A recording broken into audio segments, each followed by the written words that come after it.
हरिः ओम श्री गुरुभ्यो नमः।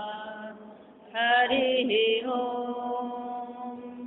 ओम सहना भवतु सहनौ भुनस्तु सह वीर्यं करवावहै तेजस्विनावधीतमस्तु मा विद्विषावहै। ओम शांति शांति शांति। बीजो अध्याय श्लोक चौथो। अर्जुन उवाच कथं भीष्ममहं संख्ये द्रोणं च मधुसूदन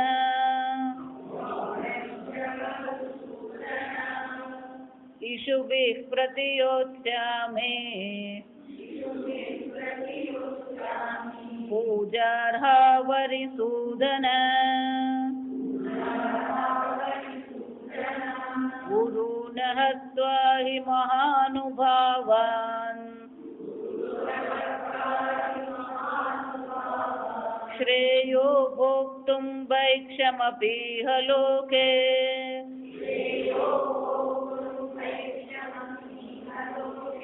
हत्वार्थकामांस्तु गुरूनिहैव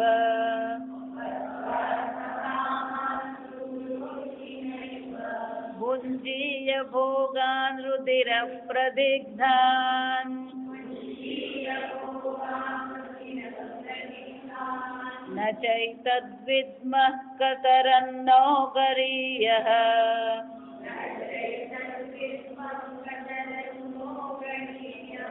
यद्वा जयेम यदि वा नो जयेयुः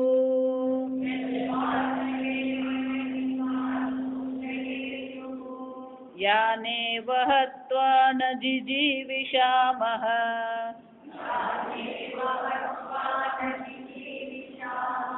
तेव स्थिता प्रमुखे धार्तराष्ट्राः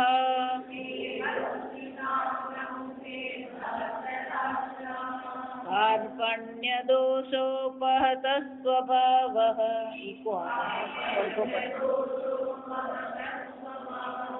पृच्छामि त्वां धर्मसम्मूढचेताः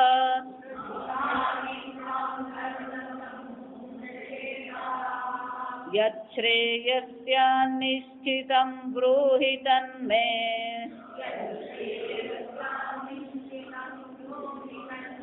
शिष्यस्तेऽहं शाधि मां तां प्रपन्नम्।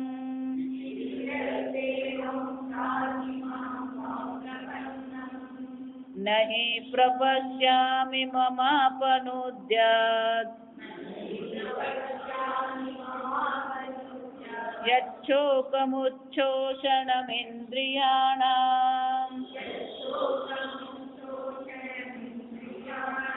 अवाप्य भूमावसपत्नवृद्धम् राज्यं सुराणामपि चाधिपत्यम्।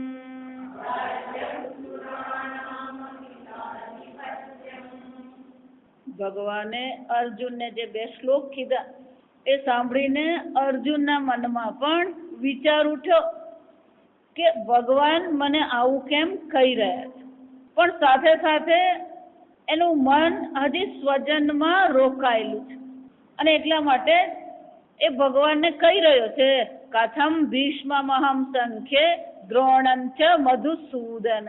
હે ભગવાન, આ બધા કોણ છે? મારા શત્રુઓ નથી? પૂજાર્હાવ ગઈકાલે જોયું એમ, આ બધા પૂજાને યોગ્ય છે, એમની મારે પૂજા કરવી જોઈએ। હું એમની સામે બાણ ચલાવી શકું નહીં।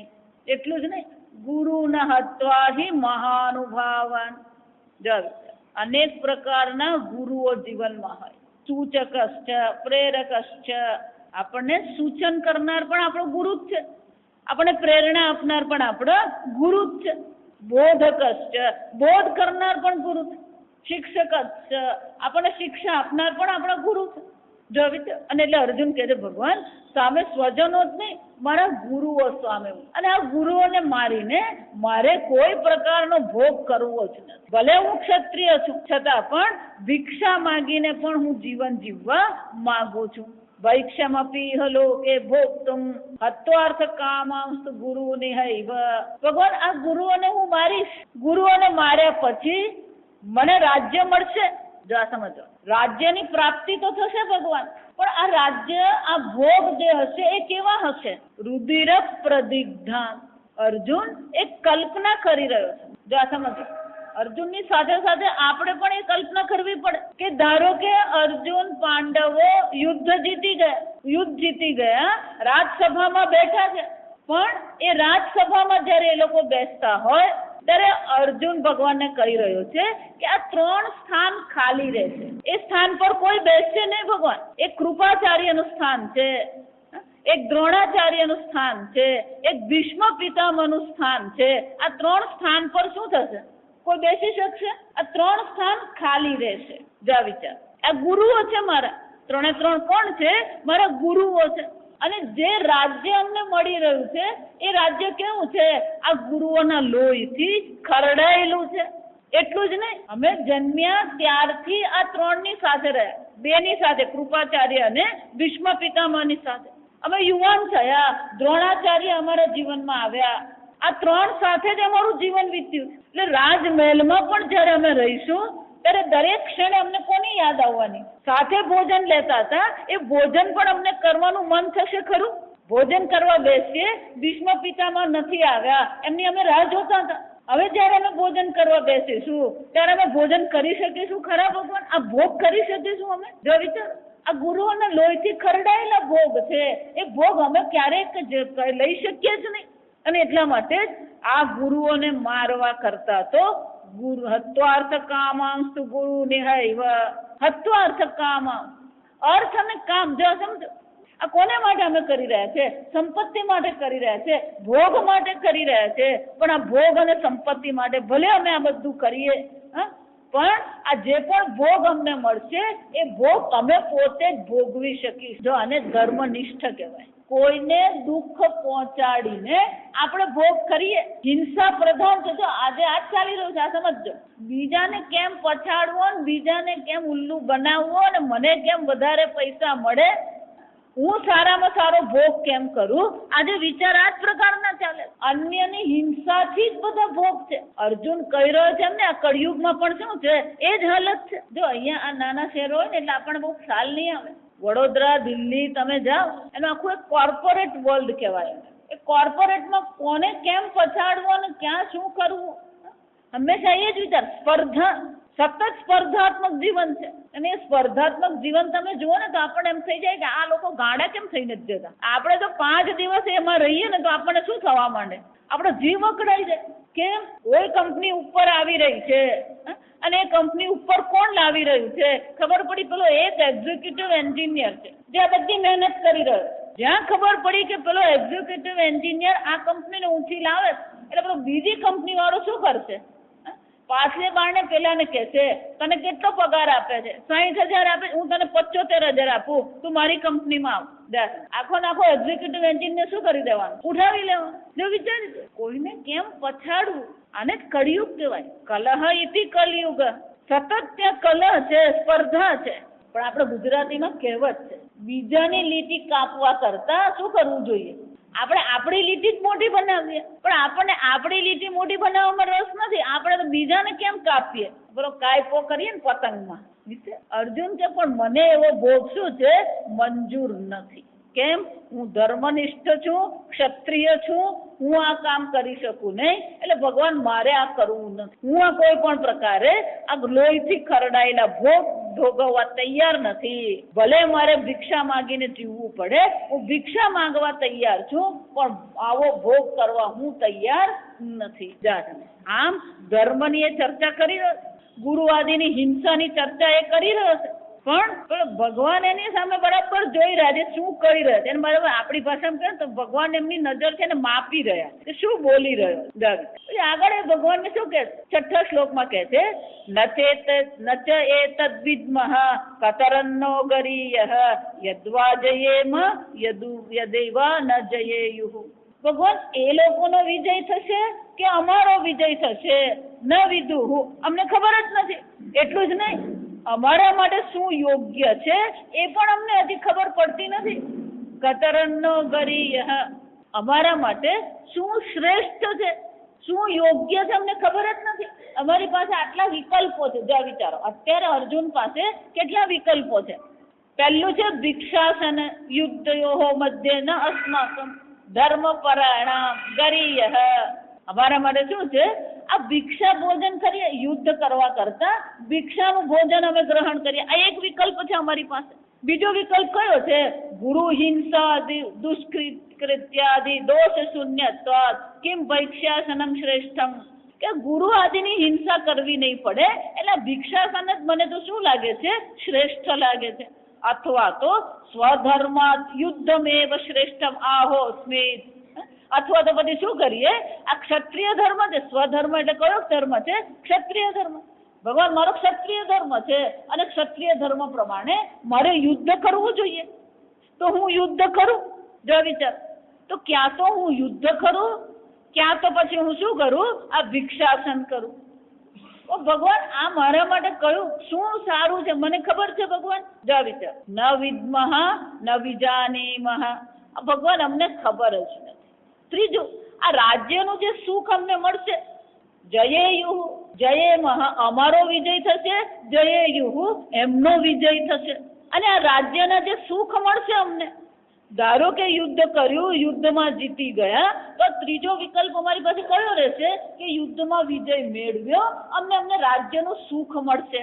પણ એ રાજ્યનું સુખ અમે ભોગવી શકીશું ખરા ભગવાન, એ પણ અમારા માટે શું છે ખબર જ નથી. આમ ભગવાન આ બધા વિકલ્પો મારી સામે, જો આપણા જીવનમાં પણ આવું જ થતું હોય, અનેક પ્રકારના વિકલ્પો આપણા જીવનમાં સતત આવતા જ રહેતા. એમ અર્જુન પણ શું કહે છે, ભગવાન આ બધા વિકલ્પો મારી પાસે છે, પણ એમાંનો કયો વિકલ્પ શ્રેષ્ઠ છે, કયા માર્ગ પર મારે ચાલવું જોઈએ, મને ખબર જ નથી. બીજું, અમારો વિજય થશે કે એમનો વિજય થશે એ પણ મને ખબર નથી. કેમ? કારણ કે એમની 18 અક્ષૌહિણી સેનામાં એમની 11 અક્ષૌહિણી સેના છે, અમારી 7 અક્ષૌહિણી સેના છે. એમની સેના મોટી છે, એમની પાસે અનેક મહાન યોદ્ધાઓ છે, એટલે અમારો વિજય થશે કે નહીં એ પણ મને પાક્કું નથી. યદ્વા જયેમ યદિવા ન જયેયુઃ. એનો અર્થ શું થાય, ભગવાન અમે શું કરીએ એ મને સમજાતું છે. આ ભગવાનની પેલી નજર, ભગવાને જે ચાપખા માર્યા ને બે, એટલે પહેલા તો નિર્ણય કરી દીધો ભગવાન લડવું નથી, પણ ભગવાન જ્યાં જોવા માંડ્યું એટલે એને એમ થયું કે આ કઈ ગડબડ તો છે જ. ગઈકાલે કીધું એમ, જ્યાં સુધી આપણા વિચારમાં જ આપણને દોષ નહીં દેખાય ને ત્યાં સુધી વેદાંત નકામ. સાંભળીએ ખરા, સમજો. આમ અર્જુનને પણ ખ્યાલ આવ્યો કે આ કઈ સમજ પડતી નથી, ભગવાન શું કરીએ મને ખબર પડતી નથી. એટલું જ નહીં, આ બધું કર્યા પછી પણ ભગવાન યાનેવ હત્વા ન જીજીવિષામઃ, આ બધાને મારીને અમને તો કોઈ જીવવાની ઈચ્છા જ નથી. કેમ? તેવ સ્થિતા પ્રમુખે ધાર્તરાષ્ટ્રઃ. આ બધા પ્રમુખે યુદ્ધે, આ યુદ્ધમાં બધા ઊભા છે, બધા કોણ છે? ધાર્તરાષ્ટ્રઃ, કૌરવો છે. ભગવાન ગુરુઓ છે, કૌરવો છે, ભાઈઓ છે, અને આ બધાને મારીને અમને તો કોઈ જીવવાની ઈચ્છા જ નથી. પહેલા યુદ્ધ નતું કરવું, વિજય નતું મેળવવો, હવે તો શું પહોંચી ગયું, ભગવાન જીવવાની ઈચ્છા નથી. બધાના જીવનમાં આવું ક્યારેક આવે, ક્યારેક મનમાં એમ થઈ જાય હવે આપણે જીવવું જ નથી, છોડી દઈએ બધું. એમ અર્જુનને પણ શું થઈ ગયું, ભગવાન આ બધાને મારીને અમારને કોઈ જીવવાની ઈચ્છા જ નથી. જો વિચાર, આમ અર્જુન તો ભગવાનને કહી દીધું, ભગવાન આ બધા મારી પાસે વિકલ્પો છે અને હું આ વિકલ્પોમાં સમજી શકતો નથી, મારે તો જીવવું નથી. કિમ ભોગૈર્વા જીવિતે નવા. ભગવાન આ ભોગથી પણ શું છે, આ જીવનથી પણ શું છે. પણ આગળ મેં કીધું એમ, એ ધર્મનિષ્ઠ છે અને અધર્મ એ કરી શકે એમ છે જ નહીં. પણ ભગવાન આવું કહી રહ્યા છે એટલે એક વસ્તુ એની બુદ્ધિમાં નિર્ણય નિશ્ચિત થઈ ગયું કે ભગવાનની ઈચ્છા છે, ભગવાનની સમજ, ભગવાનના જ્ઞાનને અનુરૂપ મારા માટે યુદ્ધ કરવું યોગ્ય છે. પણ હજી એ પોતાના મનને સમજાવી શકતો નથી. એટલે અહીંયા 2 શ્લોક છે. જો સમજો, 7મો શ્લોક અને 8મો શ્લોક. એ 7મા શ્લોકમાં ભગવાનની સામે કબૂલ કરે છે. જો વિચાર, પોતાની વૈચારિક મર્યાદાને શું કરે છે? કબૂલ કરી દે છે. જાહેર કરે છે કે હા ભગવાન, તમારી વાત 100% સાચી છે કે ધર્મ બાબતે મારી બુદ્ધિ કેવી છે? મોહિત થઈ ગઈ છે. હું નિર્ણય કરી શકતો નથી. પણ એ 7મા શ્લોકમાં જ્યાં પોતાની મર્યાદા કબૂલ કરે છે, વૈચારિક મર્યાદા જ્યાં એ કબૂલ કરે છે, અને પછી 8મા શ્લોકમાં એ ભગવાનને બહુ સરસ કહે છે. સમજો, આમ બાહ્ય જે સમસ્યા છે એને 6થા શ્લોકમાં તો બાહ્ય સમસ્યા બતાવી. સમજો, પણ એને ખ્યાલ આવી ગયો કે બાહ્ય જે સમસ્યા જે છે એ ખરેખર બાહ્ય સમસ્યા નથી. ખરી સમસ્યા ક્યાં ગળી છે? અંદર પડે. હું શોકગ્રસ્ત છું અને આ શોકમાંથી મારી નિવૃત્તિ થવી જ જોઈએ. અને આ શોકમાંથી જો મારે નિવૃત્તિ મેળવવી હોય તો આ બહાર કોઈ ઉપાય કરવાની જરૂર જ નથી. જો હું હંમેશા એટલા માટે કહું, વેદાંતનો પહેલો વિચાર એ છે કે બહાર કોઈ સમસ્યા નથી. જે પણ કોઈ સમસ્યા છે એ તમારા વિચારમાં છે, તમારી દ્રષ્ટિમાં છે, તમારી સમજમાં છે. જો તમારી સમજ યોગ્ય હશે તો બહાર કોઈ સમસ્યા જ નથી. એટલા માટે ભગવાન જયારે સ્થિતપ્રજ્ઞના લક્ષણ બતાવે છે ત્યારે ભગવાન શું કહે છે? એને કોઈ સમસ્યા નથી. એ જ શરીર છે, એ જ બુદ્ધિ છે, એ જ મન છે, એ જ જગત છે, એ જ દેશ છે, એ જ કાળ છે. કશું બદલાયું નથી. જે વિચારો, જે બદલાયું છે એ શું છે? એને બ્રહ્મજ્ઞાનની પ્રાપ્તિ થઈ છે. એને આત્માને ઓળખી લીધો છે. જેને આત્માને ઓળખી લીધો છે એને માટે શું થવાનું? કોઈ સમસ્યા રહેતી નથી. એટલે અહીંયા અર્જુન ભગવાનને 8મા શ્લોકમાં ભગવાન સામે એ રજૂ કરે છે કે ભગવાન, હું જાણું છું કે મારા હૃદયમાં શોક પડેલો. એને મૂળભૂત શોક કહેવાય. આગળ આપણે જોઈ ગયા એમ દરેક મનુષ્યની બુદ્ધિમાં આ તો છે જ કે હું દુઃખી છું. આ શોક છે. અને એ શોક કોને કારણે છે? તો કે 3 પ્રકારની મર્યાદા છે. દેશતઃ, કાળતઃ, વસ્તુતઃ પરિચ્છિન્નતા છે. કોઈને પરિચ્છિન્નતા ગમતી નથી, કોઈને મર્યાદા ગમતી નથી, કોઈને અલ્પતા ગમતી નથી. આપણને જે ગમે છે એ શું ગમે છે? પૂર્ણતા ગમે. પણ આપણો જે અનુભવ છે શું છે? દેશતઃ મર્યાદિત છીએ. અહીંયા હું છું, ત્યાં નથી. કાલતઃ મર્યાદિત છીએ. આજે હું છું, કાલે હું રહીશ કે નહીં મને ખબર નથી. વસ્તુતઃ મર્યાદા છે. આટલું મારી પાસે છે પણ આ મારી પાસે નથી. આટલું હું કરી શકું છું. કર્મની મર્યાદા છે. શક્તિતઃ પણ શું છે? મર્યાદા જ છે. જ્ઞાન શક્તિ કહીએ, ક્રિયા શક્તિ કહીએ, ઈચ્છા શક્તિની દ્રષ્ટિએ પણ આપણને પોતાની મર્યાદાનો અનુભવ છે. અને એ મર્યાદા આપણા મનમાં શું કરે છે? એક પ્રકારનો શોક જન્માવે. એટલે અર્જુન અહીંયા ઘડી હવે આ 12મી સમસ્યા છોડી દે છે. જો આ સમજો બરાબર. 7મા અને 8મા અધ્યાયથી આ 12 સ્વજનોને મારવાના છે કે નથી મારવાના, મારીને નહીં મારું અને ભિક્ષા ગ્રહણ કરું, આ બધી વસ્તુ એના મગજમાંથી છૂટી ગઈ. જા સમજ બરાબર. આ જેટલી પણ વ્યવહારિક ચર્ચા છે, સાંસારિક ચર્ચા છે કે સાંસારિક સમસ્યાઓ છે, સ્વજનોને મારવા કે ન મારવા, ભિક્ષા ગ્રહણ કરવું કે ન કરવું, જા સમજ, આ બધી વસ્તુ 6થા શ્લોક સુધી જ છે. અહીંયાથી પછી આ ભગવદ્ ગીતામાં શું થાય છે? આ બધું વ્યવહારિકતા છૂટી જાય.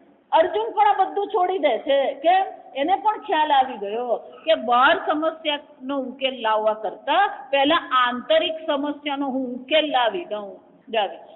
પણ આંતરિક સમસ્યા એવું જયારે આપણે કહીએ ને ત્યારે આપણા મનમાં શું આવે? જો એટલે હું વારંવાર, મને કોઈની ટીકામાં રસ નથી, પણ યોગ્ય અને અયોગ્યતા જોવી પડે. જો આ સમજ આપણે આગળ ચર્ચા કરીએ એમ, ગમે એવો સિદ્ધ પુરુષ હોય, ગમે એવો એક મહાન વ્યક્તિ હોય, મહાત્મા તરીકે આપણે એને 100 વાર પ્રણામ કરીએ, કારણ કે મહાત્મા હંમેશા પ્રણામને યોગ્ય છે. પણ પ્રશ્ન ક્યાં છે? આંતરિક જે શોક પડેલો છે એની નિવૃત્તિ મને કરી આપશે ખરા? ધારો કે કોઈ સિદ્ધ મહાત્મા કે જો આજકાલ આપણું જાત પેપરમાં પણ જુઓ ને, પેપરમાં જુઓ, ટીવી પર જુઓ, સમાચારમાં જુઓ, પેલા જ્યોતિષ આવે ને પેલો મહારાજ આવે ને આ મહારાજ આવે, પેલું કઈ રેખી આવે, તો જાત જાતનું આવે, પિરામિડ આવે ને વાસ્તુશાસ્ત્ર આવે ને, આ બધાનો આપણને કોઈ વિરોધ નથી. આ બાહ્ય સમસ્યા માટે બધું બરાબર, પણ તમારી અંદર જે શોક પડેલો છે, તમે પોતાને સ્વીકાર્ય છો? જો વિચાર, તમે જેવા છો એવા તમે પોતાને સ્વીકારી શકો છો? અને જો તમે પોતાને સ્વીકારી શકતા નથી તો તમે પોતાનાથી પ્રસન્ન છો ખરા? જ્ઞાનીનું લક્ષણ એક જ છે, આત્મની એવ આત્મના તુષ્ટ, પોતે જ પોતાનાથી સંતુષ્ટ છે. તમે છો સંતુષ્ટ? આત્મજ્ઞાન બાજુએ મૂકીએ. જે હું વારંવાર કહેતી રહું, તમારું મન સતત પ્રસન્ન રહી શકે છે? બે વસ્તુ ધારેલી નહીં થાય અને આપણું મન શું થઈ ગયું? એનો અર્થ શું થાય? આપણું મન પ્રસન્ન રહેતું જ નથી. ગમે એટલા પ્રયત્ન કરીએ, પૂજા કરીએ, પાઠ કરીએ, મંદિરે જઈએ, ધ્યાન કરીએ, શીર્ષાસન કરીએ, યોગાસન કરીએ, બધું જ કરીએ, પણ છતાં પણ આપણું મન પ્રસન્ન રહે છે ખરું? જો સમજ, વેદાંત બે જ ચર્ચા કરે, મનની પ્રસન્નતા અને આત્માના સાચા સ્વરૂપનું જ્ઞાન. જો આ વિચાર, અને વેદાંત એમ કે છે, ભગવદ્ ગીતામાં ભગવાન કહે છે કે જ્યાં સુધી તમારું મન પ્રસન્ન નથી ત્યાં સુધી બ્રહ્મ જ્ઞાન થવું અશક્ય છે. એટલા માટે આગળ મેં કીધું ને, બ્રહ્મ વિદ્યાયામ યોગ શાસ્ત્ર. આ યોગ શાસ્ત્ર તમને એવા પ્રકારના મનનું નિર્માણ કરી આપે જે મન હંમેશા પ્રસન્ન રહે. આ પ્રસન્ન રહે એને અર્થ એવું નહીં કરવાનું કે હા હા કરીને બધે હા કરતો રહે. આ સમજ, એવી આપણે વાત નથી કરતા. પ્રસન્નતા એટલે કે બહારની કોઈ વસ્તુ એને સ્પર્શી શકતી નથી, કોઈ વસ્તુ એને વિક્ષિપ્ત કરી શકે નહીં. ગીતામાં ભગવાન કહે છે, પ્રસાદે સર્વ દુઃખાનામ હાનિ અસ્ય ઉપજાયતે. જો તમારું મન પ્રસન્ન છે તો આ બાહ્ય જગત તમને દુઃખી કરી શકે નહીં. અને એકવાર જો તમારું મન પ્રસન્ન છે તો શું થશે? પ્રસન્ન ચેતસો હિયાસુ બુદ્ધિ પર્યવતિષ્ઠતે. મન જો પ્રસન્ન છે તો એ મન આત્મામાં અવશ્ય સ્થિત થઈ શકે. એનો અર્થ શું થયો? અર્જુન પણ સમજી ગયો કે આ જગત મને દુઃખી કરતું નથી, સ્વજનો મને દુઃખી કરતા નથી. હું શું છું? શોકગ્રસ્ત. તાવ આવવું એક વસ્તુ છે, એક્સિડન્ટ થવો એક વસ્તુ છે, ગરડા થવું એક વસ્તુ છે, ગળપણ હોય, અકસ્માત હોય, રોગ હોય, પણ એને કારણે હું દુઃખી છું એ નિર્ણય શું છે? બિલકુલ અલગ વસ્તુ છે. આ બેને આપણે અત્યારે આ બે ભેગા કરી નાખ્યા. જો સમજ, તાવ આવ્યો એટલે હું દુઃખી છું, ગરડો થયો એટલે હું દુઃખી છું, કોઈ મારું સાંભળતું નથી એટલે હું દુઃખી છું. બહાર પ્રતિકૂળતા હોવી એક વસ્તુ છે, પણ પોતાને દુઃખી જાહેર કરવો એ અલગ વસ્તુ છે. બહાર બાહ્ય પરિસ્થિતિ છે, પણ પરિસ્થિતિને આધારે તમારે તમારા વિશેનો આવો નિર્ણય કરવાની કોઈ જરૂર નથી. છતાં આપણે બધાએ શું કરી દીધું? નિર્ણય નક્કી જ કર્યો, જાહેર કરી જ દીધું. સ્વામીજી એટલે બહુ સરસ કે, પૂજ્ય સ્વામી જેવું કે, કોઈ એમ કે હું સંસારી છું, જો આ બરાબર સાંભળો, પછી હું દુઃખી છું એવું કહેવાની જરૂર જ નથી. હું સંસારી છું એમ કીધું એનો શું થયો? એ દુઃખી જ હોય. પણ હું સંસારી છું એ નિર્ણય કોનો છે? કોઈકનો નિર્ણય છે? તમારો નિર્ણય છે. હું દુઃખી છું એ કોઈનો નિર્ણય છે? કોઈએ તમને એમ કીધું તું દુઃખી છે? જન્મથી અત્યાર સુધીમાં ક્યારેય કોઈએ તમને એવું કીધું તું દુઃખી છે? વિચાર્યું? જન્મથી અત્યાર સુધીમાં કોઈએ તમને એવું કીધું નથી ભાઈ તું બહુ દુઃખી છે? કીધું તમને? આપણે જ્યાં જઈએ ત્યાં શું જાહેર કરતા રહીએ? દરેકને એવો સમજાવવાનો પ્રયત્ન કરીએ કે હું કેટલો દુઃખી છું, અને જો એ ન સમજે તો આપણે શું માનીએ? આ કઈ સમજતો જ નથી. એ નહીંથી સમજતો એમ સમજીને ગુરુ બદલી નાખે. જો આ સમજવાનું વિચાર. પ્રશ્ન બહારની પરિસ્થિતિ નથી, પ્રશ્ન તમારો છે. અને એટલા માટે અર્જુન ભગવાનને 8મા શ્લોકમાં સ્પષ્ટ શબ્દોમાં કહી દે કે ભગવાન મારા હૃદયમાં શોક પડેલો છે અને આ શોકની નિવૃત્તિ નહીં પ્રપશ્યામી, હું જોતો નથી. આ શ્લોક બહુ મજાનો છે. નહીં પ્રપશ્યામી મમાપનુદ્યત યચ્છોકમુચ્છોષણ ઇન્દ્રિયાણ આ મારી ઇન્દ્રિયોને, મારા શરીરને, મારા દેહને સુકવનારો જે આ શોક જે છે એ શોકને અપનુદ્યાત, એની નિવૃત્તિનો ઉપાય હું બહાર ક્યાંય જોતો જ નથી. શોક મારા હૃદયમાં પડ્યો છે, પણ એનો ઉપાય શું છે? બહાર મને દેખાતો જ નથી. નહીં પ્રપશ્યામી મમાપનુદ્યાત. અને એ શોક કોનો છે? કોઈનો નથી. કોનો છે? મમ શોક. મારા હૃદયમાં જે હું શોકગ્રસ્ત છું એનો ઉપાય મને બહાર દેખાતો નથી. બહાર ભગવાન આટલા ઉપાય હોઈ શકે. અવાપ્ય ભૂમૌ અસપત્ન મૃદ્ધમ. નિશસ્ત્રુ પૃથ્વીનું રાજ્ય પણ ભગવાન મને મળે, અથવા તો સુરાણામ અપિચાધિપત્યમ, દેવતાઓનું પણ આધિપત્ય મને મળે, તો પણ મારા હૃદયમાં પડેલો જે શોક છે એની નિવૃત્તિ હું જોતો નથી. એનો અર્થ શું થયો?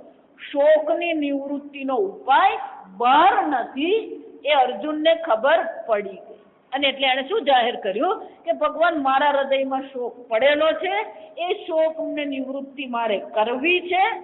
બહાર સમસ્યા ભૂલી જાઓ. ભગવાન યુદ્ધ કરવાનું છે, સ્વજનો છે, ગુરુ છે, ધર્મ છે, અધર્મ છે, નરક છે, આ બધું ભૂલી ગયો અર્જુન. હવે એની દ્રષ્ટિ ક્યાં જતી રહી? પોતાના પર આવી ગઈ. એમ આપણી દ્રષ્ટિ પણ શું થવી જોઈએ? આ બહારની સમસ્યાથી આપણી દ્રષ્ટિ પણ હટીને ક્યાં આવવી જોઈએ? પોતાના પર આવવી. પણ આપણી મુશ્કેલી શું છે? ઈશ્વર અભિમુખ થઈ શકે. જો સમજો બરાબર, 3 પ્રકારના લોકો છે. એક સંસાર અભિમુખ છે, એટલે એનું મુખ કઈ બાજુ છે? સંસાર તરફ. એ સંસાર અભિમુખ છે. પેલો બીજો એક છે એ ઈશ્વર અભિમુખ છે, એ ઈશ્વરનો ભક્ત છે. પણ સંસાર અભિમુખ જે છે એ શોકથી નિવૃત્ત થતો નથી. ઈશ્વર અભિમુખ છે એ પણ શોકથી મુક્ત નથી. એનું દ્રષ્ટાંત કોણ છે? આ અર્જુન, સાક્ષાત અર્જુન જ છે. કેમ? કારણ કે એની જ બાજુમાં કોણ ઉભા છે? ત્રૈલોક્યના સ્વામી, ત્રિભુવન સુંદર શ્રી કૃષ્ણ એની બાજુમાં ઉભા છે. અને છતાં પણ શું થયો? એ શોક સંવિઘ્ન માનસ. એનો અર્થ શું થયો? ઈશ્વર અભિમુખ થવા માત્રથી હૃદયમાં પડેલા શોકની નિવૃત્તિ થતી નથી. એટલે તમારે જેટલી ભક્તિ કરવી ને કરો, જેટલી જાત્રા કરવી ને કરો. જો આ વિચાર ગમે એટલું કરીએ પણ હું દુઃખી છું, હું સંસારી છું, હું મર્ત્ય છું, આ જાય છે? જો વિચાર. આજે મારા પર SMS જો આ લોકો બધા જાત જાતનું વિચારતા હોય. તમે યમરાજાએ યમદૂતને એવું કીધું, એટલે યમરાજા યમદૂતને કહે છે કે मैंने तुझे बोला जापान लेके आ, तू पूरा जापान लेके आ गया. બહાર લોકો જાત જાતને SMS મોકલતા. સમજ. એક ભાઈ મને SMS મોકલ્યો. એક ભાઈ અંગ્રેજીમાં નાપાસ થયા, એક છોકરો અંગ્રેજીમાં નાપાસ. અને ખાસ ક્યાં ગરી પેલું ટ્રાન્સલેશનમાં. જો આ સમજ કે કેમ નાપાસ થયો? તો કે એટલા માટે નાપાસ થયો કે એને ટ્રાન્સલેશન ખોટું કર્યું. અને હિન્દીમાં વાક્ય આપવામાં આવ્યું, मैं आम आदमी हूँ. એને શું ટ્રાન્સલેશન કર્યું? આઈ એમ અ મેંગો મેન. હવે મને કહો, જો સમજો, આ મેં કહ્યું તમને, તમે બધા હસ્યા. કેમ હસ્યા તમે બધા? મેં આ તમને કહ્યો જોક, તમે બધા હસ્યા. હૃદયમાં પડેલો શોક જતો રહ્યો. તો પછી કેમ હસ્યા? એનો અર્થ શું થયો? શોક સાથે પણ તમે હસી શકો છો. જા સમજજો બરાબર.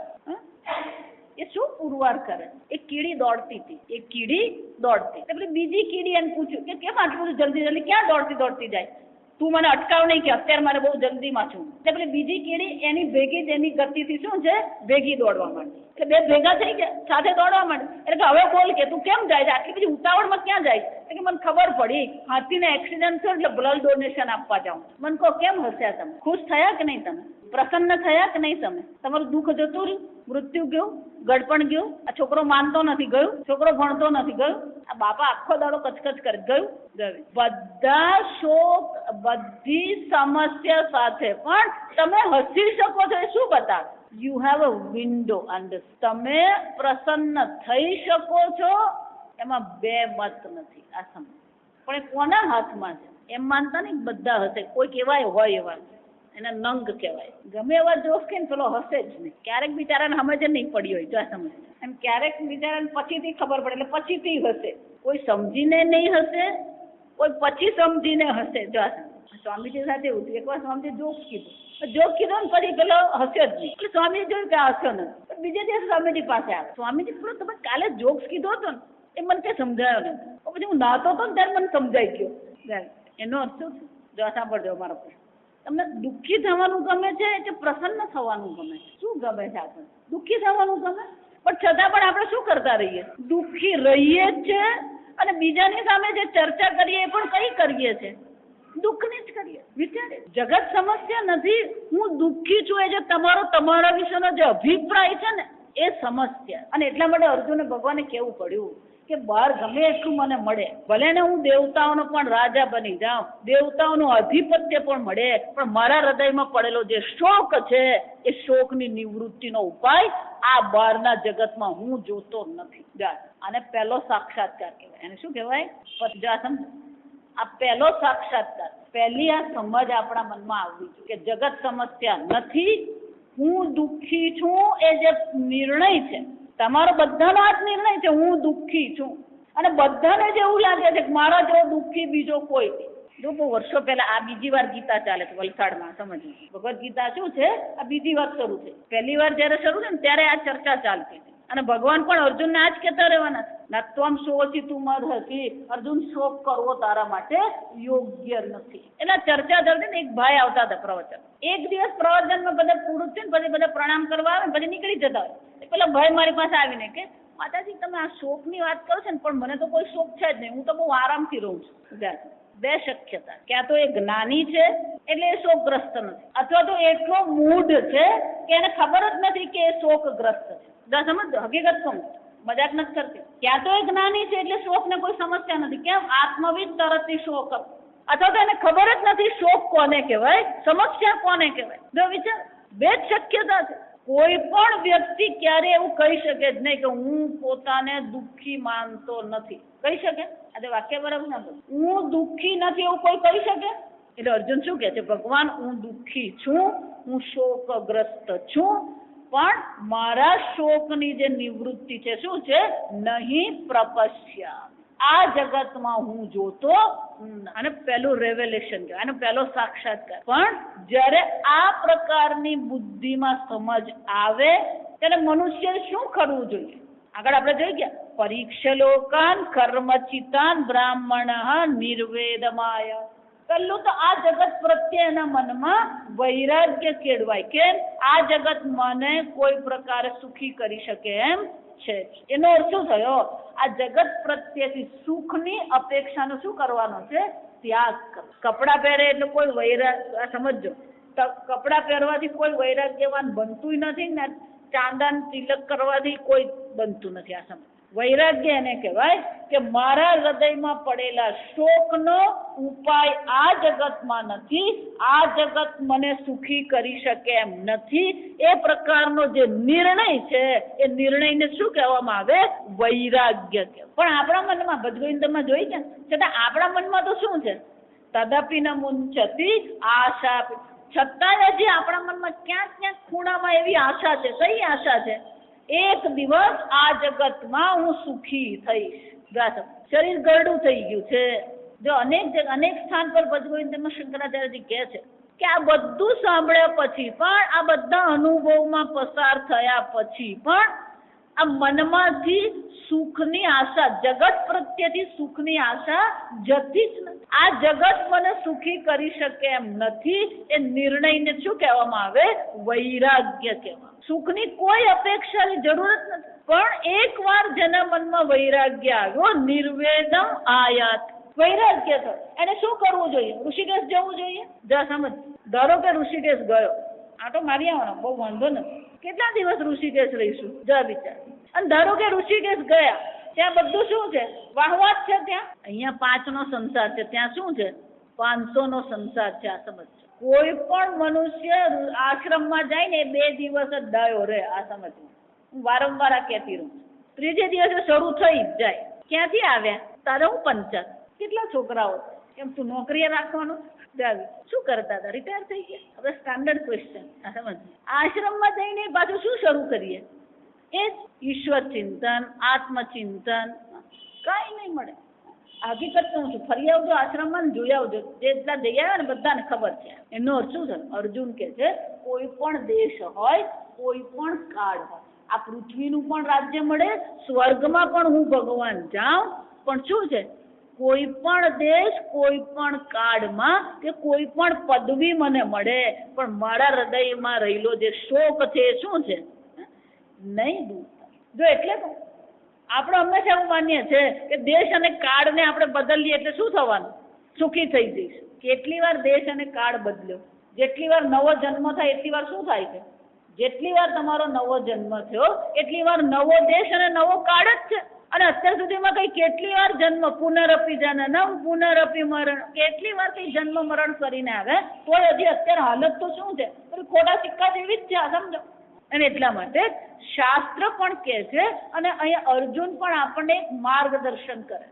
અર્જુન આપણા માટે એક શ્રેષ્ઠ વ્યક્તિ છે. જ્યારે ખબર પડી જાય કે આપણા વિચારમાં જ ખોટ છે, આપણો વિચાર યોગ્ય નથી અને આ હૃદયમાં પડેલો જે શોક છે એની નિવૃત્તિ બહારથી કોઈ ઉપાય મળે એમ નથી, તો શું કરવું જોઈએ? અર્જુન 3 વસ્તુ કરે છે જે આપણે પણ કરવાની છે. જાતની કાર્પણ્ય દોષો અપહત સ્વભાવ. પહેલું એણે જાહેર કરી દીધું, ભગવાન મારી બુદ્ધિ શું થઈ છે? કાર્પણ્ય દોષો અપહત સ્વભાવ. અર્જુન જાણે છે હું ક્ષત્રિય છું, ધર્મનિષ્ઠ છું, ભક્ત છું, પણ ભગવાન આ મારા સ્વભાવનું શું થઈ ગયું છે? અપહૃત, અપહરણ થઈ ગયું છે. કોને કારણે? કાર્પણ્ય દોષ. આ એક દોષ છે જે દોષથી મારું હૃદય, મારા વિચાર, મારી બુદ્ધિ શું થઈ ગઈ છે? હણાઈ ગઈ છે. એ દોષ કયો છે? કાર્પણ્ય દોષ. કાર્પણ્ય શું કહેવાય? કૃપણ. કૃપણ એટલે કોણ કહેવાય? કંજૂસ. કૃપણ એટલે શું છે? કંજૂસ. અર્જુન કહે કે ભગવાન આ કંજૂસાએ મારા સ્વભાવને શું કર્યો છે? અપહરણ કરી ગયો. આ કંજૂસાઈ વળી અર્જુન કઈ તારી?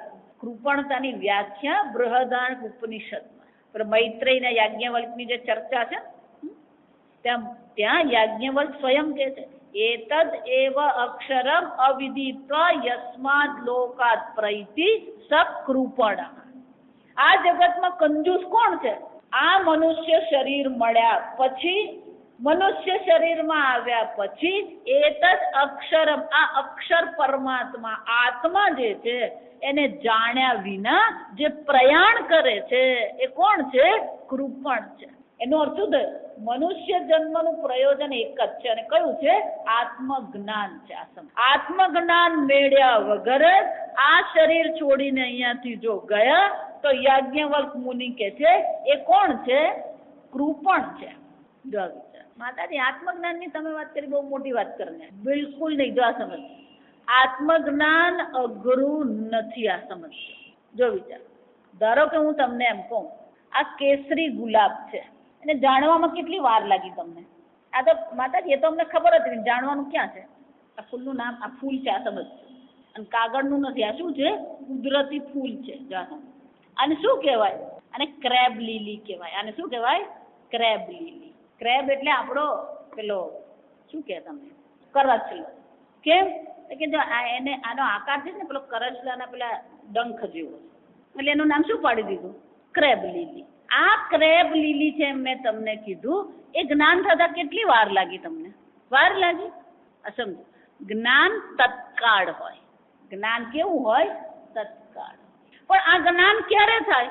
હું તમને કહું ખરી કે આ ક્રેબ લીલી છે, પણ તમે જોતા દરવાજાની બહાર તો આ સાંભળો, તમે જુઓ છો તો આ બાજુ, પણ તમારું મન અમેરિકા પહોંચી ગયું તો થશે? એનો અર્થ શું થાય? ઇન્દ્રિય અને મન શું હોવા જોઈએ? અહીંયા હોવા જોઈએ. એટલે ઘણી વાર એવું થાય કે પેલું કઈ જોક્સ કહીએ, કઈ ખસાવીએ ને, પેલું મન ક્યાંક ભટકવા ગયું હોય, બધા હશે ને એટલે પેલું આમ આવે, બાજુવાળાને પૂછે શું કીધું? એ બેઠો છે અહીંયા ભૌતિક રીતે, પણ માનસિક રીતે શું છે? ક્યાંક બીજે જ ભટકતો હોય. તો આ ક્રેબ લીલી છે એ જ્ઞાન થવા માટે પણ 2 શરત છે. પહેલું તો તમારું મન અહીંયા એકાગ્ર હોવું જોઈએ અને તમારી આંખથી તમારે શું કરવું પડે? જોવું પડે. એમ આત્માનું જ્ઞાન પણ સરળ છે. આ જો સમજો, શાસ્ત્ર એમ કહે છે કે આ તો બહાર છે. જો સમજો, આ તો તમારે આંખથી જોવું પડે. આંખ ન હોય તો તકલીફ પાછી. આંખ હોય પણ ચશ્મા પહેરેલા નહીં, ઘરે ભૂલી ગયા. આપણું શાસ્ત્ર ભગવદ્ ગીતામાં ભગવાન પણ એ જ કહે છે કે આ બહાર તો છે જ ને, અન્ય જ નથી. આ તો તમે પોતે જ છો. જ્યારે તમે પોતે જ છો અને તમારો પોતાની જ જ્યારે અહીંયા ચર્ચા થઈ રહી છે તો પછી જ્ઞાન થતા વાર લાગવી જોઈએ. અને આપણો અખો શું કહી ગયો? તુલસી દેખી તોડ્યા પાન, પથ્થર દેખી પૂજા દેવ, તીરથ દેખી કર્યા સ્નાન, તો એને આવ્યું. બધા પ્રેમથી બોલે બ્રહ્મ જ્ઞાન. કેમ? આટલું કરવા માત્રથી તીરથ જો અખો એ જ કહ્યું, હું જે કહું છું તીરથ જઈ આવો ને ગમે તેટલું કરો પણ શું છે આ બ્રહ્મ જ્ઞાન થતું નથી. કેમ નથી થતું? શંકરાચાર્ય એટલે બહુ સરસ કે વિરક્તસ્ય એવ અધિકારઃ બ્રહ્મ વિદ્યાય. આ બ્રહ્મ વિદ્યા કોને થાય? આ જગત પ્રત્યે જ્યાં સુધી વૈરાગ્ય કેળવીએ નહીં, જે વૈરાગ્ય અર્જુને પ્રગટ કર્યો. જો આ સમજજો, અર્જુને પોતે જ કીધું કે આ જગતની કોઈ વસ્તુ મને જોઈતી જ નથી ભગવાન, કોઈ વસ્તુની મને ઈચ્છા નથી. ન કાંક્ષે વિજયમ કૃષ્ણ ન ચ રાજ્યમ સુખાની ચ. એમ આપણે કહી શકીએ છીએ અર્જુનની જેમ? બોલવા ખાતરે નહીં બોલી શકીએ. જો આ સમજ, એટલું જ નહીં, એને સમજ આવી ગઈ નહીં પ્રપશ્યામિ, આ જગતમાં બીજો કોઈ ઉપાય નથી. જો આ સમજ, એક વાર જો આ દ્રઢતા આવી જાય તો પછી જ્ઞાન થતા વાર લાગતી નથી. આ સમજો. કેમ? એ તમારું સ્વરૂપ જ છે. જે ચર્ચા થઈ રહી છે કોની થઈ રહી છે? તમારા વિશે જ કહી રહેવામાં આવે. ભગવાન એમ જ કહે છે અવિનાશી, તું અવિનાશી છે અર્જુન. ભગવાન કહે છે તારો ક્યારેય જન્મ થયો નથી, તારું ક્યારેય મૃત્યુ થતું નથી. આવું કયા પછી પેલો આવીને કે માતાજી માથા પર હાથ મૂકો, કેમ આજે મારી વરસગાંઠ છે, એટલે અત્યારે જ કીધું તારો જન્મ થતો જ નથી. પેલો શું સમજો? આશીર્વાદ લેવામાં કઈ વાંધો નથી, પણ આપણે પોતાને કઈ રીતે જોઈએ છે? હું જન્મવાળો છું, હું મર્ત્ય છું, એનો શું છે? તમે પોતે નિર્ણય કર્યો છે, અને જો તમે પોતે જો નિર્ણય કર્યો છે તો એ નિર્ણયને તમે બદલી શકો જાતે જ. આમ ધ્યાનમાં બેઠા અને અચાનક મને ખબર પડી ગઈ હું મનુષ્ય નથી, હું દેહ નથી, હું સચ્ચિદાનંદ બ્રહ્મ છું, સાક્ષાત્કાર થઈ ગયું, થઈ જાય. હું અજર અમર છું, મને જ્ઞાન થઈ ગયું. માતાજી સારામાં સારું, ના પાડવાની જ નહીં.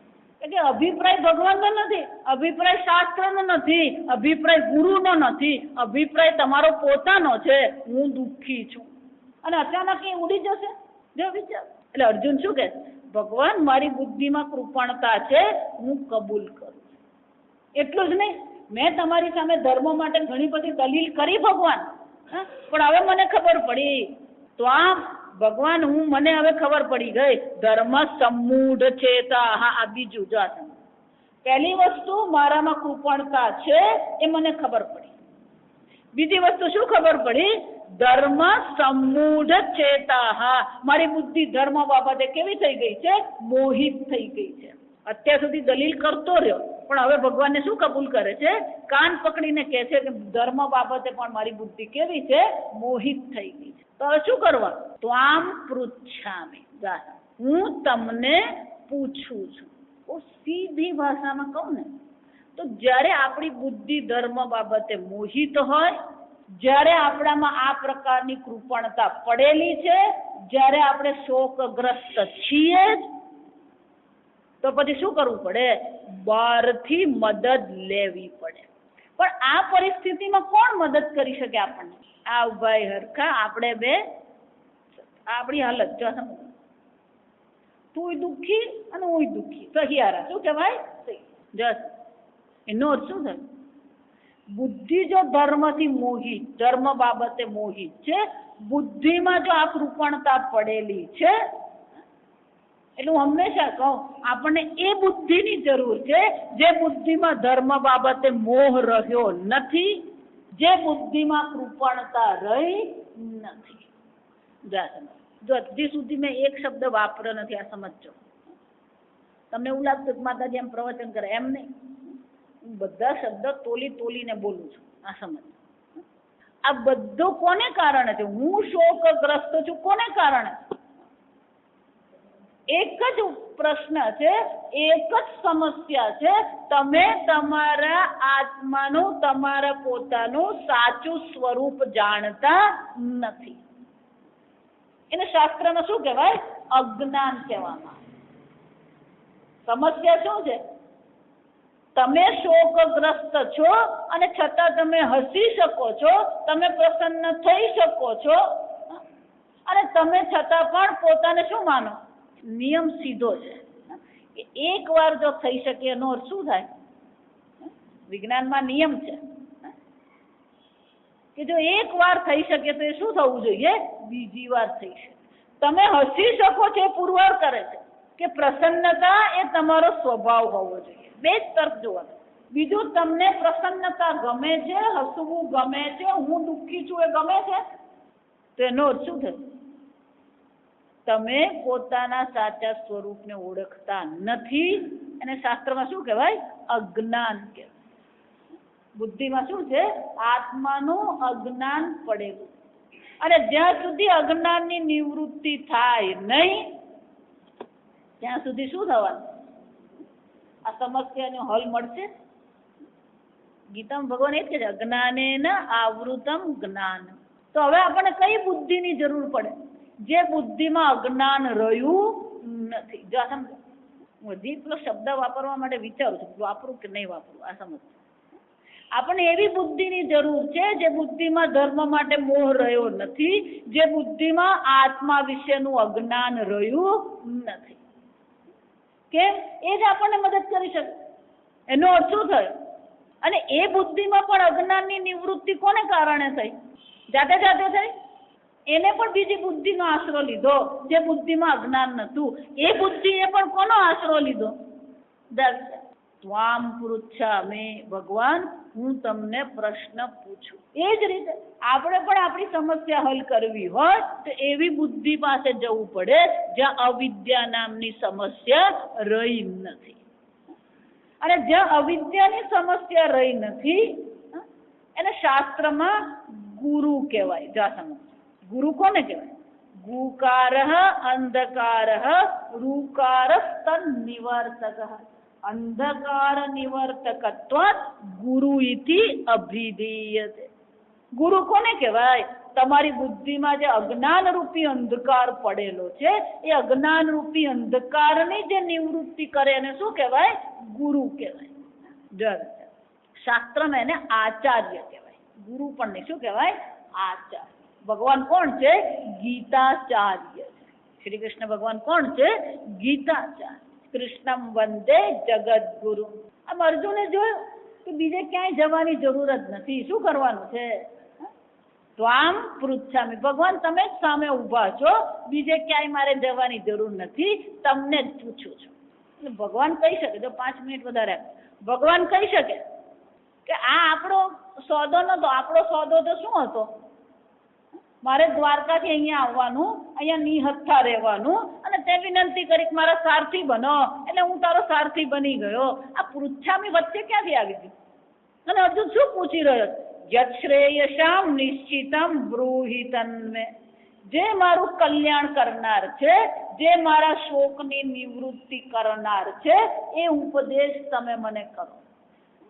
પણ ભગવાન કહી શકે હું તને શું કામ ઉપદેશ કરું? શિષ્યસ્તેહમ.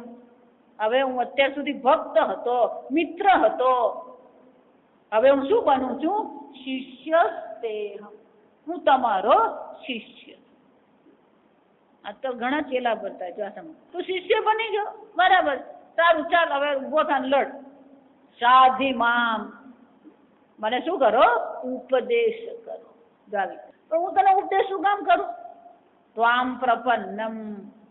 અત્યાર સુધી ભક્ત તરીકે હું તમારે શરણે હતો. પ્રપન્ન એટલે શું છે? શરણાગતિ. અત્યાર સુધી હું ભક્ત તરીકે તમારે શરણે હતો, હવે શું છે? શિષ્ય તરીકે તમારે શરણે હું આવ્યો છું. હવે મને આ આત્મજ્ઞાનનો ઉપદેશ તમે કરો.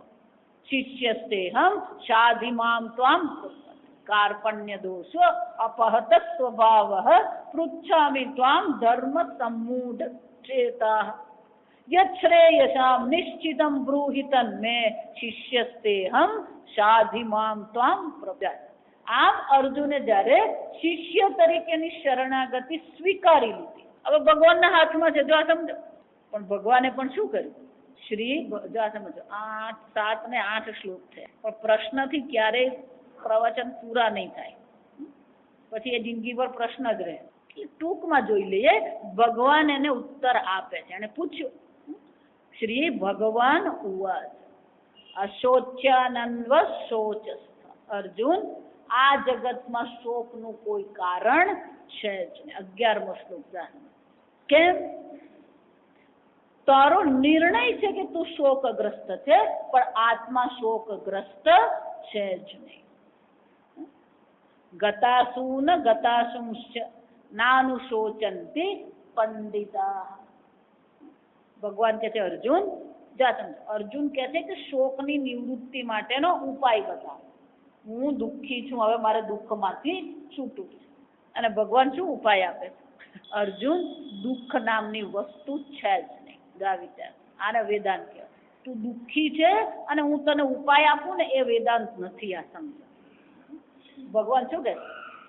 જે શોક કરવા યોગ્ય નથી એને માટે તું શોક કરી રહ્યો. એનો અર્થ શું થાય? આ જગતમાં શોક નામની વસ્તુ છે જ. શોક બિલકુલ વ્યક્તિગત નિર્ણય છે. શોક શું છે? વ્યક્તિગત નિર્ણય. તે નિર્ણય કર્યો છે હું દુઃખી છું, પણ દુઃખ નામની વસ્તુ આ જગતમાં છે જ. ભગવાન 3 પ્રકારથી અર્જુનને બતાવશે આવતી વખતે આપણે જ્યારે મળીશું ત્યારે, કે શોક કરવો યોગ્ય છે જ નહીં. આત્માની દ્રષ્ટિએ પણ શોક કરવો યોગ્ય નથી. કેમ? 30 શ્લોક સુધી ભગવાન આ ચર્ચા કરશે કે અર્જુન, આત્માની દ્રષ્ટિએ પણ શોક કરવો યોગ્ય નથી, કારણ કે આત્માનો જન્મ નથી, મૃત્યુ નથી, નિર્વિકારી અવિનાશી છે, તો એને માટે શોક કરવાની જરૂર જ નથી. અને આ દેહને માટે પણ શોક કરવો યોગ્ય નથી, કારણ કે આ દેહ તો કેવો છે? જાતસ્ય હિ ધ્રુવો મૃત્યુ. જન્મ થયો તો એનો નાશ થવાનો જ છે, અને જેનો નાશ થયો એ શું થવાનું? ધ્રુવમ જન્મ મૃતસ્ય. જેનો જન્મ થયો એનું મૃત્યુ થવાનું, જેનું મૃત્યુ થવાનું એનું શું થવાનું છે? જન્મ થવાનો જ છે. તો એમાં પણ શું છે? તત્ર કા પરિદેવના. એમાં કોઈ શોક કરવાની અર્જુન જરૂર નથી. અને અર્જુન ત્રીજું, સ્વધર્મની દ્રષ્ટિએ તું વિચારે છે, ક્ષત્રિયની દ્રષ્ટિએ વિચારે છે, તો સ્વધર્મની દ્રષ્ટિએ પણ શું છે? શોક કરવો યોગ્ય નથી. દરેકને ઈશ્વરે જે પરિસ્થિતિ આપી છે, જે પરિસ્થિતિમાં ઈશ્વર મૂકે છે, એ પરિસ્થિતિમાં આપણે જે કરવા યોગ્ય છે એ કરવું જોઈએ. સ્વધર્મ આપણો જે છે એનું પાલન કરવાનું છે. સ્વધર્મે નિધનમ શ્રેય, પરધર્મો ભયાવહ. બીજાના ધર્મનું અનુસરણ કરવાની જરૂર નથી, પોતાના સ્વધર્મનું પાલન અવશ્ય કરવું જોઈએ. અને જે સ્વધર્મનું પાલન કરે છે એને માટે પણ પછી કોઈ શોક કરવાનો, પશ્ચાતાપ કરવાનો કોઈ આવશ્યકતા રહેતી. આમ અર્જુન શોકગ્રસ્ત છે, આપણે શોકગ્રસ્ત જ છીએ. અને ભગવાન એનો ઉપાય શું બતાવે છે? આત્મજ્ઞાન એકમાત્ર આ શોકની નિવૃત્તિનો ઉપાય છે. અને આત્મજ્ઞાન જાતે થઈ શકે નહીં. અર્જુનની જેમ શું કરવું પડે? શિષ્યસ્તેહમ સાધિમામ ત્વમ પ્રપન્ન. અને ભગવાન પણ અર્જુનને બહુ સુંદર ઉપદેશ કરે છે. આવતી વખતે આપણે મળીશું. એ ભગવાનના ઉપદેશનું શ્રવણ કરતા પહેલા શંકરાચાર્યજી ખૂબ સુંદર રીતે એક પરિચય આપણને આપે છે આત્મજ્ઞાનની દ્રષ્ટિએ. એની ચર્ચા કર્યા પછી બધા શાંકર ભાષ્ય હાથમાં રાખશો ને તો બહુ મજા આવશે. શંકરાચાર્યજીનું ભાષ્યનું જે સંસ્કૃત છે એ બહુ અઘરું નથી. જો તમે મારી સાથે વાંચશો ને તો તમને ખબર પડશે કે કંઈ બહુ અઘરું નથી. શબ્દો આપણે બધા જાણીતા છે, પણ એટલા માટે હું કહું છું કે હાથમાં રાખવાનું, કે એકવાર એ હાથમાં રાખીને તમે ભણ્યા હશો તો ઘરે ફરીથી વાંચો ત્યારે શું થશે? એ તમને યાદ આવશે અને તમે જાતે પણ ચિંતન કરી શકો. આગળ આપણે 8મી એપ્રિલે મળીશું. ઓમ સ્વસ્તિ પ્રજાભ્ય પરિપાલયન્તામ ન્યાયેન માર્ગેણ મહિં મહિષાઃ ગોબ્રાહ્મણેભ્ય શુભમસ્તુ નિત્યં લોકા સમસ્તા સુખિનો ભવન્તુ કાલે વર્ષતુ પર્જન્યઃ પૃથ્વી સસ્યશાલિની દેશોऽયં ક્ષોભરહિતઃ બ્રાહ્મણા સંતુ નિર્ભયાઃ ઓમ સર્વેષાં સ્વસ્તિર્ભવતુ સર્વેષાં શાંતિર્ભવતુ સર્વેષાં પૂર્ણં ભવતુ સર્વેષાં મંગલં ભવતુ સર્વે ભવन्तુ સુખિનઃ સર્વે સन्तુ નિરામયાઃ સર્વે ભદ્રાણિ પશ્યन्तુ મા કશ્ચિत् દુઃખભાગ્ ભવેत् असतो मा सद्गमय तमसो मा ज्योतिर्गमय मृत्योर्मा अमृतंगमय। पूर्णमदः पूर्णमिदं पूर्णात् पूर्णमुदच्यते पूर्णस्य पूर्णमादाय पूर्णमेवावशिष्यते।